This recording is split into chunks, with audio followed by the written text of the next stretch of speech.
পাকিস্তানের পাঞ্জাবে একটি থানায় ঢুকে পুলিশ সদস্যদের মারধর করছে সেনাবাহিনীর সদস্যরা। তাদের কাছে জীবন ভিক্ষা চাচ্ছে দুই পুলিশ সদস্য।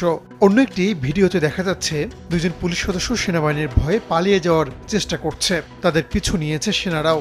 একজন পালাতে পারলেও অন্যজনকে ধরে ফেলে সেনারা। এই ভিডিওগুলো পাকিস্তানের সামাজিক মাধ্যমে রীতিমতো ভাইরাল।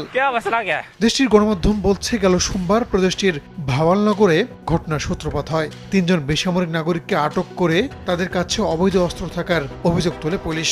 মুক্তির বিনিময়ে অর্থের দাবিও করা হয়। এমনকি ঘটনায় জড়িত সন্দেহে এক সেনা কর্মকর্তার বাড়িতে অভিযান চালায় পুলিশ। এই ঘটনায় ক্ষিপ্ত হয় সেনাবাহিনী। পরে কয়েকটি গাড়ি নিয়ে এসে থানা ঘেরাও করে পাক সেনারা। যাকে সামনে পায় তাকে বেদম পিটাতে থাকে। থানায় আটক থাকা বেসামরিকদেরও ছেড়ে দেওয়া হয়। 1, 2, 3 ঢাকায় জমি জিতে নিন 100% ক্যাশব্যাক সহ 20 কোটি টাকার পুরস্কার।